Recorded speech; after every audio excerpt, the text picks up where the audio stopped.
All right, I'm ready. What do you got? What their eyes look like last night? Who? What their eyes look like? Our guys? Yeah. Oh, they're we're on a pass-fail system, right? Each week, I mentioned that. So we got a fail for last week, and so nobody likes that. But the good thing about this generation, without getting in a long, drawn-out deal, they kind of roll through things pretty quick. They're pretty resilient, and like the phones, they're on to the next video, and they roll. And we had a couple guys do a good job with leadership last night. So my job is to tell them the truth or give them my opinion. I can not be accurate, but I give them my opinion on what transpired and then what has to happen as we move forward. And that's really what we do. Anybody that you'd like to name in terms of who was good in leadership? Brock Martin actually said a few words. JT did a good job. Spencer always does a good job. Preston Wilson, we had some guys, said they run on Sunday nights, and it's a difficult run. So when you win, it's a fun run. When you lose, it's even more difficult. But some guys step up and do a good job leading. How important is that at this point of a season where you got more disappointment than you hoped you would at this point? Well, they have to do it. It's their team. It's not me. All I do is tell them the truth and give them my opinion, and then they can do what they want with it. And then we try to guide them to the next game as coaches. But they have to decide they want to practice hard, and it's important to them because if we don't play, I don't play. And I think they understand that, and that is not a concern of mine, but it's important because they have to decide they want to do it. I'm curious about Mason Cobb because he's really come on during the course of the year in his ability as a player. He's kind of a quiet kid, but it looks like he's trying to peak that leadership, trying to stretch himself to kind of do some of that. Do you see that? Oh, some of it. He's in his first year. He's just trying to find where he's at on the field right now and trying to run and make plays. He has to play 70-plus plays a game, so there's a fatigue factor involved there. And he's trying to learn different things going on, working hard of wrapping up. He strikes with force, but he's not conquered wrapping up and getting guys down. So, in Utah in high school, he hit those guys, he knocked them 3 yards back and they fell on the ground. Well, that doesn't work that way at this level. So the combination of all that, he's working toward that, should be considerably different in October of next year. Things will move a little slower for him. That first quarter, everything happened kind of fast. After watching the film, did anything surprise you? Did anything stand out that you didn't realize on the field? Not really. They got us in a couple of man coverages, made good throws, and Stoops made good catches. And then offensively, the early scores allowed them to dial up pretty much anything they wanted to do on defense because we were backed up and weren't moving the ball at all, so it gave them a lot of freedom. What is your assessment of the offensive line after watching the video? Did it change after postgame? Well, ironically, we had the guy that's graded the highest the last few weeks has been Brooks, and he didn't grade out because he didn't play. A couple of the guys that graded lower graded higher in this game. So I don't have an answer for you. I mean, I'm being honest with you. You guys threw it 7 straight times, I think. Was that kind of the game plan going into? What's that? You guys threw it, I think, 7 straight times to start the game. Was that kind of the game plan going in, or was that because you were down? Well, we do a lot of RPO stuff, so it's based on the look. So maybe 30% of the time we dictate that. The other rest of the time, just like OU, they're an RPO team. So the defense dictates run pass. Coach, I know you guys talk a lot about discipline. I don't remember exactly where it was. I think it was in the second quarter. Nathan Latu gets that, I think it was unnecessary roughness, comes off to you, and then you kind of give it to him. What was said in that conversation with him? Well, the truth is we talk about this all the time that, one, we all know the second guy gets caught, okay? So he's sticking up for his buddy. He's sticking up for Zero. And he's explaining to me that they did this to Zero, and that's why I did it to him. And I explained to him, doesn't make a difference who they do that to, okay? Cobb has a helmet on. He's got pads on. He cannot hurt him. He's going to be just fine. Don't take it personal. That's just lack of discipline. I love his competitive nature. He's more in the games now since the other guys are hurt, so he plays more. So his competitive nature's coming out. I like that, but not in this culture. That's not what we do here.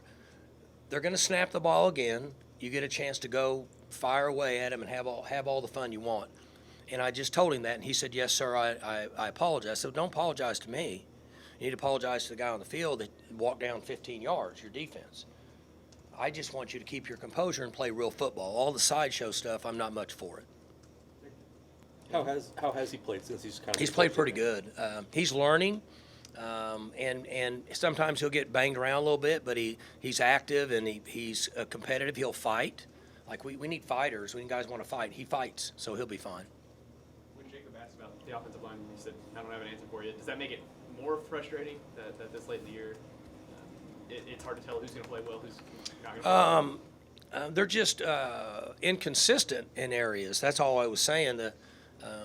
Brooks graded out the highest the last 2 or 3 weeks. I think. I don't know how many weeks it's been.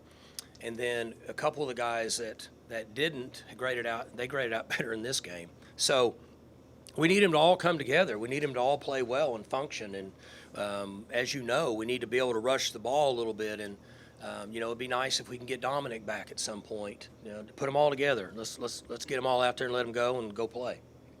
Hey, Mike, with senior day on Saturday, I know what Spencer does is a little bit up in the air, but with veteran guys being honored, wanted to ask you sort of about his impact, not only on the field, but you talked about him being one of those leadership guys. When you think about overall just the imprint he's left, what stands out to you about him? I think that the fans are going to remember him a long time as a tough guy. His competitive nature, plays injured, he fights. He took more hits Saturday, right? I mean, I'm sure all you guys now are cringing for me when he runs and takes hits instead of sliding. But that's who he is. That's why we like him. That's why the team respects him. And he didn't play as good as he would have wanted to, but we didn't rush the ball, and we protected him very below average. That's what you get. So he forced a couple throws that he should have just said, you know what, it's okay, we can kick a field goal or punt. That's a difficult thing for a quarterback to understand. They always try to make a play. But his legacy will be his toughness, his long-term ability to play. I don't know how many games he's played in now. Somebody knows, 50-something? I don't know what it is. Between him and the guy from West Virginia, the defensive lineman, has been there since the 70s. When I turned the film on, I didn't even know he was still playing. He's playing again this year. I think he's got, 55 starts or something? But that's what people are going to remember him, man. He's just been there for all the time for 5 years. You're talking about Saturday, with not having Dom, run games fairly non-existent, offensive line struggling. Spencer had his struggles, but considering all of that around him, He just keeps going. He was actually pretty darn successful. He kept you guys in that game almost No, you're right. single-handedly. And I joke about it, and we talk. The offensive line, they know it. They know they need to come together as a group. They know they're switching positions, but nobody cares about that anymore. I mean, go play, make plays. Okay, we know you're playing guard one week and tackle the next. I'm sorry, life's not fair sometimes. So they all know that. It's not something they don't know, and they understand it. And I'm not being critical of them because they're critical of themselves. But when you have that and then a couple things go on, and Spencer never says a word. He just keeps playing. Like he's gone through another year. Last year he went through not having any wide receivers available really all year, till the end. And then this year with what's going on up front and then the in and outs of wide receivers, and he never once says a word to anybody. Never. He just keeps playing. And that's what's important. That's a product he's a great product of this culture. He just keeps playing. So when you guys were recruiting him, you knew you were getting a good quarterback, but did you know that you were getting that part of his game? They talked about that at the school, but we don't get a lot of really accurate information anymore from schools. So the world we live in recruiting is extremely difficult because used to be 100 years ago, coaches would go in and sit and talk to Coach Evans and Coach Huggins and Coach Tribble and Coach Smith, all the guys at Middle City High School, and they would tell you about DeQuazy, whoever you're recruiting.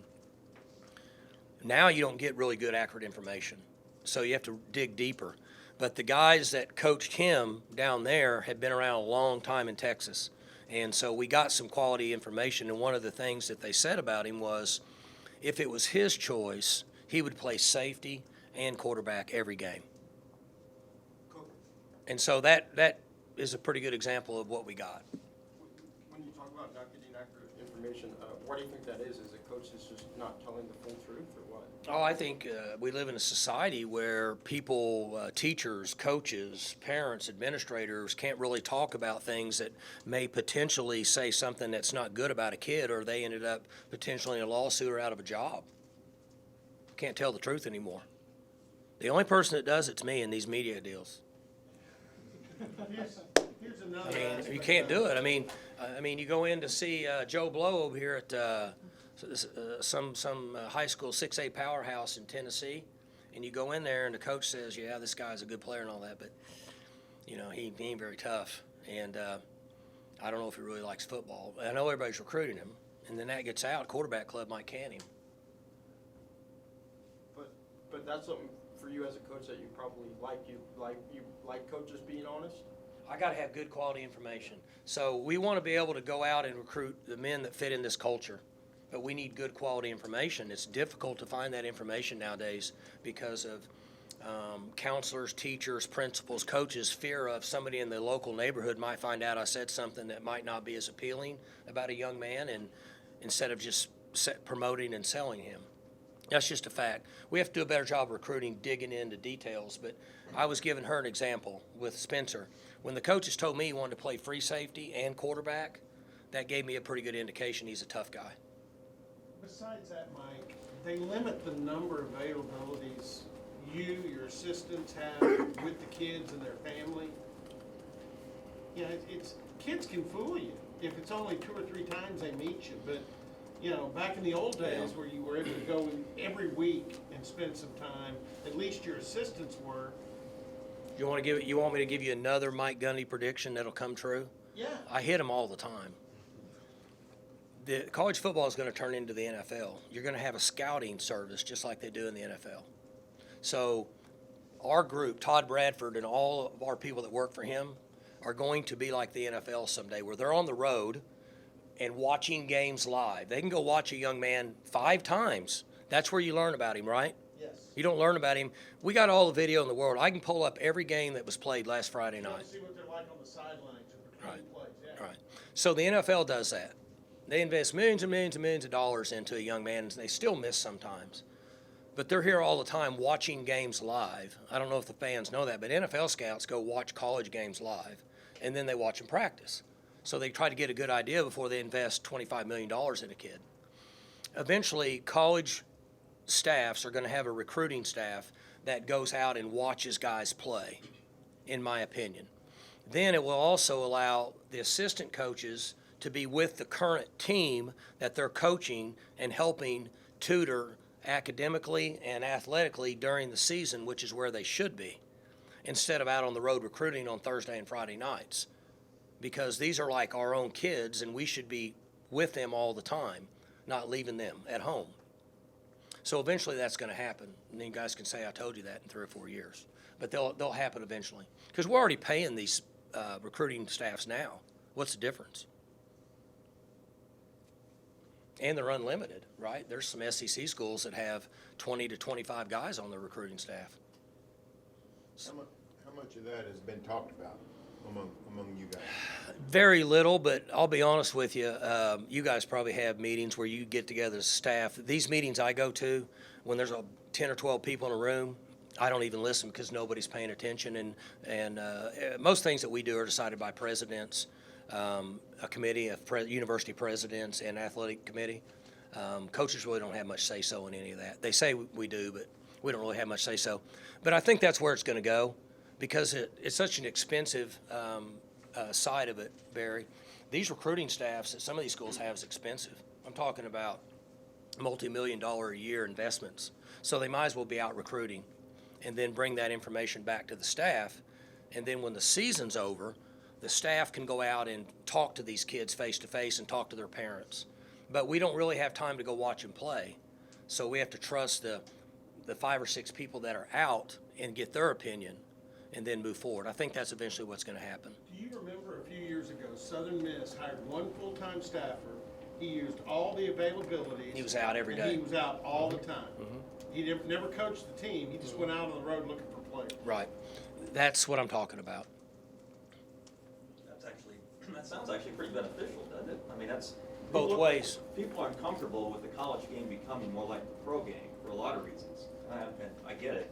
But here's a case where if you cut the BS and just did it like maybe you should, freeing you up and your staff up to do what you were hired to do. Well, I don't know, you're hired to do a lot of things, but you know what I mean? Well, no, you're right. What you're saying is right. So even more so than ever, we talked about this with mental health, okay? More so than ever, the guys on our team need us around them all the time. That's our job. And when we scatter on a Thursday night and a Friday and show up and go play a game Saturday, we're not around as much. And you can say, well, they're big kids, figure it out. That's true. But on a little smaller scale, it's no different than you want to be around your children when you're raising them. You want to be there to help them make good decisions, or when they need help to talk to them, or when they're hurting. It's the same thing. So it would be good for the recruits, their families, and for the coaching staffs if that was taken care of. Then everybody has a job. Do you see any roadblocks if that happens? Well, there's always roadblocks when you're trying to get things through an administrative group of people based on they're having issues right now with who's actually going to govern big-time Power 5 football. Because nobody is right now, right? That's why we're in the situation we're in. So there's discussions going on right now as who's going to police all this, who's going to govern it, who's going to make the decisions. And they're having issues because some of the committees they have that are making these decisions and on these rules have people on them that don't have a representative at a big Power 5 conference football school, when we know that that's really what's driving the train. And so until they get that, whoever that may be, they're going to always have administrative difficulties, in my opinion. Like, I don't make decisions on the rowing team at New Hampshire, and I wouldn't want to. And I love watching rowing in the Olympics, but I don't know anything about rowing. So I would not want to make a decision on that. So they're going to have to form a committee to me, a committee of more than 3 people is a bad decision, because if you get more than 3 in there, nobody can make a decision. But let's just say it's 5. And they need to have Power 5 conference football backgrounds. Let them start to make the decisions on the things that are important, right? Portal, NIL, rules, and some sort of cap for staff across the country. Because if they don't start capping the staff, there's going to be coaching staffs that have 80 people on it eventually over the next 5 to 10 years. Who would you want on that committee? Hypothetical. I mean, I can give you some ideas. Bob Stoops needs something to do. He'd be good on it. Let's see, guys like that. I don't know. There'll be other guys that have been head coaches, and they've had to make administrative decisions in a lot of different areas, but they've also been around the players, and they know the rules. Okay? Those guys could be really good influence. It's like Coach Beamer at Virginia Tech. I mean, he'd be a great one. He's been around 100 years, and he gets it. He knows it. He knows the players. He knows rules. Those kind of guys would be very influential and make good quality decisions at some point, in my opinion. Could you ever see yourself down the road being on that committee? Hopefully not for a long time. I don't know what you're hinting at there. Early in my career, I thought, no way. But I think that we're in a very traumatic, volatile time right now in college football, and there needs to be really good decisions made to protect this game if we're not careful. That's my opinion. So at some point, if I could help that to try to get this thing back on track, I think it would be important. I think you need some media people on it. Media people? Yeah. Saturday's game, your thoughts, and you get a West Virginia team that they truly have had a disappointing. Well, they've played good at times. They're like everybody else in this league. The only team that it really has been able to avoid anything has been TCU. They've been able to find a way to convert at the last second or whatever. The other teams in this league have been vulnerable each week, but then have shown signs of playing pretty good. And really, they fall in the same category. There's times when you watch them on tape, they're playing as good as most teams in this league, and then there's times I'm sure that Neil would wish they would play better, like our team. I've always enjoyed dealing with Neil Brown. I mean, he's been, nice to me in the media. He's been under fire. I mean, it's been a tough year Yeah. for him. Well, he's a first-class guy. The conversations I've had with him at the meetings and before games and wherever else, the minimal times I've run into him, he understands family, he understands culture, he understands taking care of the right people and doing things the right way from a distance, in my opinion. Obviously, I don't know him real well, but that's what I see with him. And our profession is difficult based on a variety of things that can happen. And so I just have a lot of respect for him as a person. And, I hate that anybody has to go through whatever somebody could be going through. Did you see how TCU beat Baylor? I was watching the game. That was right before our pregame meal, and so I was very rare I get to do that, but I watched the game. I mean, I say the game, the end of the game. That was a letter perfect in a really crazy situation. You guys have done something like that? We've had hurry field goals, unless Baylor would have laid on the guy that got tackled. They didn't lay on him. So what if they lay on him because you can't make him get up. So what if they're laying on him for 5 or 6 seconds? Could have been real interesting. So those things worked out great for him. Those things, we practice, and there's a certain time on the clock that you feel like that you can run a play and then still have enough time to get in and get out. But we have to work on a lot of things. Like, for example, sometimes when we practice it out here in the spring, kicker's running on and he gets hit by a defensive player, knocks him back. I mean, seriously, you got to think about those things. And then he tries to, recover, and then he gets out there later, and a lot of things can happen. But that one fit their season so far. It was well done. You think they squeezed it? Well, By time-wise, running that last run? well, there's a couple things. I mean, he asked the question, and what if he runs for 10 more yards? Coach, why couldn't Baylor have delayed their substitutions? TCU had subs. Exactly. Right. Sub. So now we're going to get into this deep. So this is good stuff, though. What if he runs 10 more yards and then Baylor lays on him? The officials cannot. There is not a rule that says when you have to get up. So if he runs 10 more yards and then they lay on him, then they try to get on. Now the interesting thing is it'd be if you could get some truth serum to Coach Dykes and to the running back or somebody on their staff, did he go to the middle of the field and stay located there on purpose? If so, that's pretty good. But for a running back to do that, it's not the easiest thing to do. We don't run to certain places unless we're coached to do it. So if all that was coached, it's really, really good. But if he runs for 10 more yards, okay, for example, if your defense is going out there and you're able to say, hey, if he starts running, just let him run. Just don't let him cross the goal line. And he runs down there another 10, 15 yards and they lay on him, he might not ever get the kickoff. Now, to answer your question, there is no substitute rule in a hurry field goal situation. So when they subbed, you're talking about the old, okay, we're going to get our group on. In a hurry field goal situation, when they run on the field, you better run on with them because there is no stopping it. And if you're late coming out or you're late getting off, you will actually get a flag. Yeah. Mike, I'm told that the Big 12 has let you guys know that rule.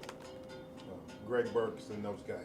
The one I just talked about? Yes. We've known the that. last play of the halves, that's out the window. We've known that for several years. We had a situation like this. I can't remember, but it's been several years. And so we've had that discussion that in a hurry situation, they're not going to let a team lose a game because you're slow coming on the field. And they shouldn't, right? I mean, the substitution deal is an issue that we have to deal with for college football to make better. You certainly don't want this going on a last-second field goal. So I think that's a good rule. Like the TCU making the Big 12 title game, another team that hasn't been there often, and K-State with a chance to get there. I don't think they've been there at all since they reinstituted the game. What does that mean for the Big 12 to have new blood in there? Like There's a lot of parity. And we've talked about this. I don't want to waste anybody's time, but the portal and the NIL has thrown everybody in a bag, and you can just shake it up. That's what's happened. My job is to look at everything all the time, but like some of the things that we've gone through this year would be a little different if the portal wasn't in place. We would have had a little different thing. It'd be different, but it is in place. Now they're going to reel it back in. It's going to go away, but right now it's in place. Is it good for like TCU, where you were last year? You had a shot Right. to make the playoffs. Yeah, Been great for the conference if you'd have made it. that's right. What would it do for the conference if they made it? Yeah, at the point they're at now, we should want them to be able to try to get in there, and it elevates them and it elevates everybody at postseason and all along, so on and so forth. And I mean, for what they've been able to do, like they've been behind in the fourth quarter in 6 games, right? Is that right, or 5? And to come back and do that, and then what you were just talking about, so they've put themselves in that position to kind of finish it off, or whatever you want to call it. But yes, we always we want each other to do good when we're not playing against each other. Jayden Bray, he's played in 3 games this year. You guys have 2 games left. He could still redshirt. Is there a thought to sit him one of these games for that reason? Or He got hurt and he's out, so he is redshirting. He's out for the year. Coach, something I noticed just kind of coming here. That was an easy answer, wasn't it? West Virginia is 21 for 30 on 4th down conversions, and I know a lot of teams in the Big 12 go for 4th down conversions. With numbers like that, does it make it easier for you guys to game plan for that scenario? Well, we need to have a 4th down plan. So we talked about this 5-6 weeks ago, or I guess now it's been longer than that, right? However long ago we played Baylor, because remember Baylor was a 4th down team, and you might have brought it up. Somebody brought it up, but we have to have 4th down call sheets now, unlike what we've had to have in the past. Does it feel like you've found your punter of the future? Logan Ward is Doing good, isn't he? Yeah. We were awful the last couple games with what we were doing protection-wise and all that. We didn't do a good job, but we altered some things and with what we hope fits his style of punting, and we were better. Yeah, he did a nice job. Is it that much different than Tom's Australian style? 100%. Yeah, 100%. Because there's no movement. So there's no moving pocket. Like Tom could run over here and punt, run over here and punt, stay straight ahead and punt, walk over here and punt. So there's really no target for a team to attack him in. And when you're in this style of punter, you're pretty much located in the same spot. So it's different. And we hopefully we've got our protection adjusted now where we'll be better at what we got away with poor coaching against Iowa State and got one blocked, and very well could have cost us the game. Coach, final home game of the season, first season back on the new turf for you guys. This year, NFL players have been speaking out about getting rid of synthetic turf, going to natural grass due to injury concerns. Have you felt a difference from your team when they're playing on natural grass versus turf? And if you could, do you have a choice of which one you'd like? I saw a little bit of that. Somebody sent that to me, and I have said that I think this new surface is safer than grass. Now, I haven't done the studies. I haven't done any research, so don't pin that on me. But we have played on grass surfaces where we've slipped a lot, where guys slip a lot. And I have been really concerned about that. And these new surfaces, even in wet conditions, if you guys watch, you don't see people slip much based on the stuff they use now. So I don't know about the NFL. I don't know what all is going on there. I just know that to me that this surface that we use is really, really good. Now, somebody else is going to have to do all the research. And I don't know that we have enough years of service on this to get a quality number, right? I mean, it's like the FDA, approving a new drug. It takes like 8 years of studies. So I don't know that we've had enough years of service on this, but I know that we don't hardly ever slip on these surfaces. So. One last question on last week. Mhm. Have you ever put in a Music City Miracle type play? Because, I mean, I just don't see that very often. Throw across the field on kicks. Well, that's not the. That one was more of not the desperation. That was kind of a planned one. It was really a good play. That's a nice thought. So, we have. I don't know if I'm giving somebody down there too much credit. I hate to give anybody that wears that color credit, but we had the guy that's playing that spot for us. That's job is to watch that.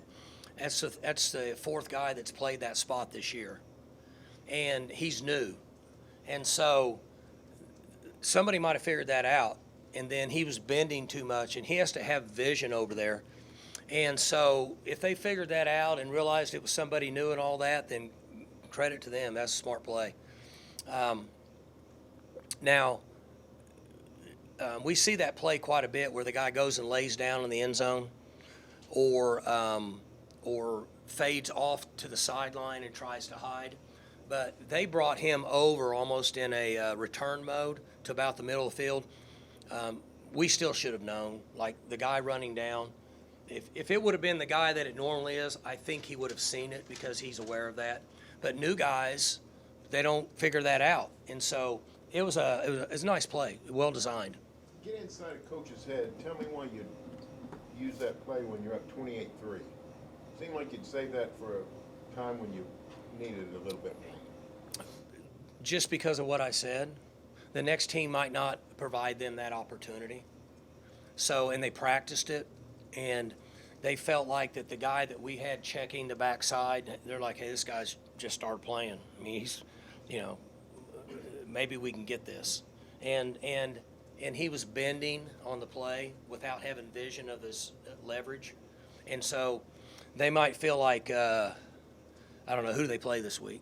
OU. Tech. They might feel like Tech doesn't give them that play. Like they've watched it and they're like, the other guy stays wide. So we might as well use it. That'd be my guess. Mike, go back to something Jenny asked a little earlier about Spencer and senior day. What sort of reception do you anticipate him getting from the crowd? All people love him. I mean, everybody loves a warrior, and that's what he is.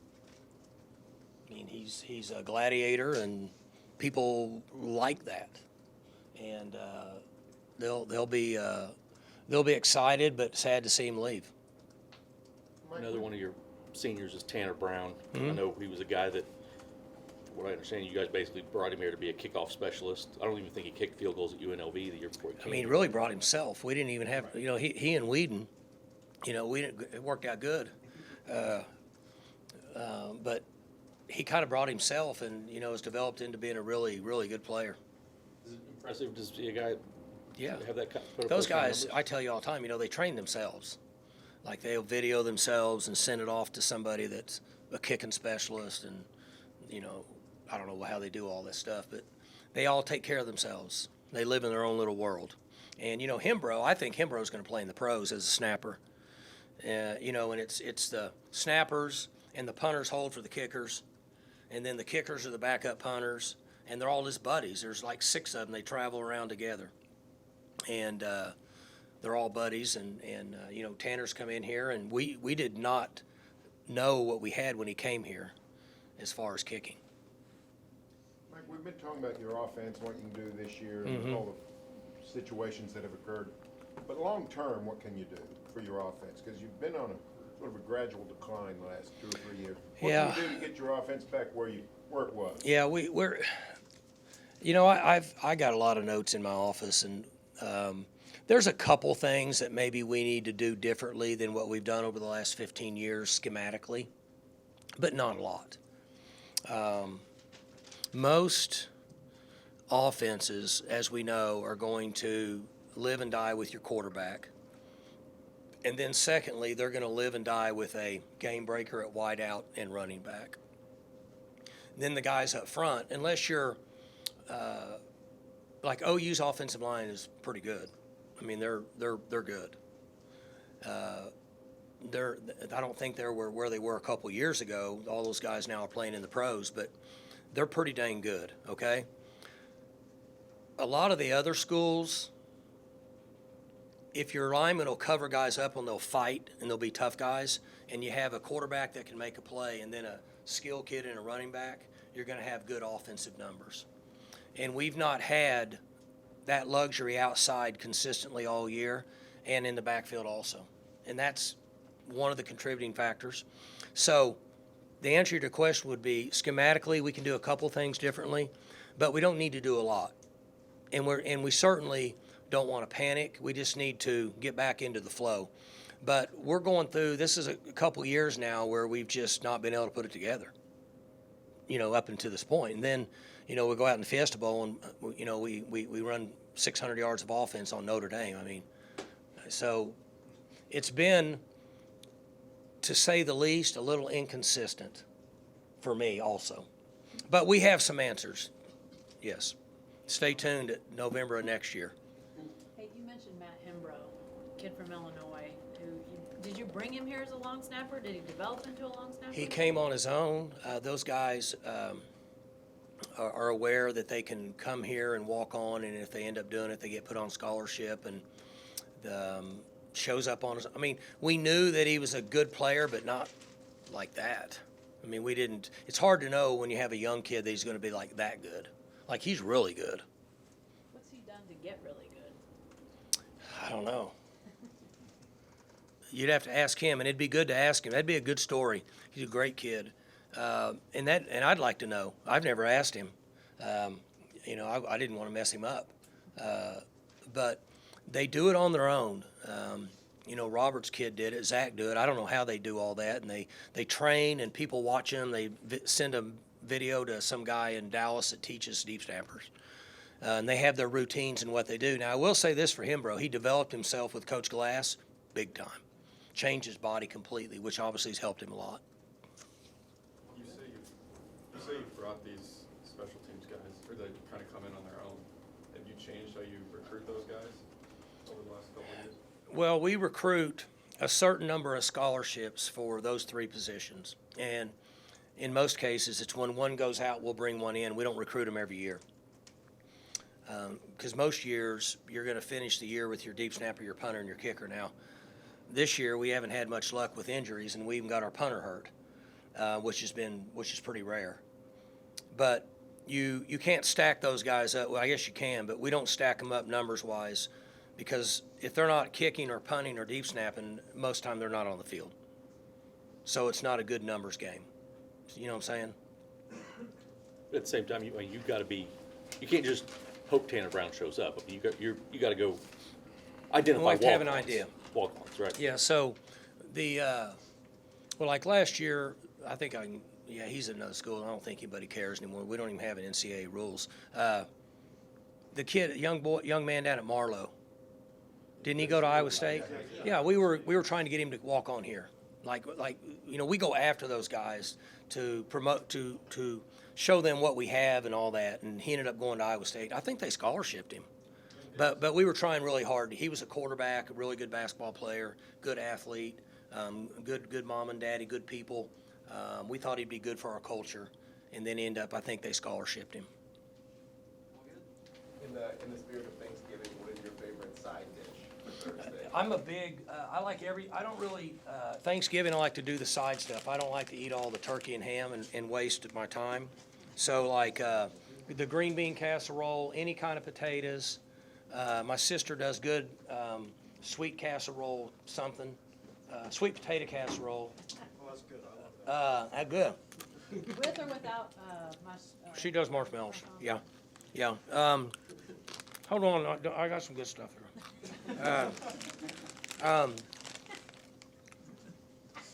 Broccoli casserole.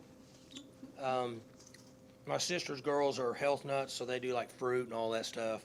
You put it on your plate and you walk by and you dip and you knock it off. Right? I mean, you don't want to be on Thanksgiving eating, healthy, right? So I don't waste any time. Mashed potatoes and gravy. I don't waste any time with meat. Cranberry sauce? Who? Cranberry Yeah, oh, yeah. Skins and Yeah. no skins in the potatoes. Mix some stuff in it. So, I had a good story. We had one family member that used to take like the cranberry sauce and like a Jell-O deal, and then like whatever's in the refrigerator, just dump it in and stir it all up and let it, like it might be crackers, it could be carrots, whatever. And that was definitely like the stuff that got slid over to Cousin Eddie. You know, it's like, yeah, he'll eat it and let him do it, you know. But all the side stuff, good stuff. Yeah, you certainly don't want to eat healthy on Thanksgiving and Christmas. And then there's always, well, you guys might not have this, but there's always 2 or 3 people in the family that drink too much, right? They're like, you know, they go straight for the wine and all that. But anyway, my sister's husband is a hotel restaurant grad from OSU. And so he knows how to cook, like big time cook. So we put it all on his plate. Make him do it. Good. All right, guys. Thank y'all.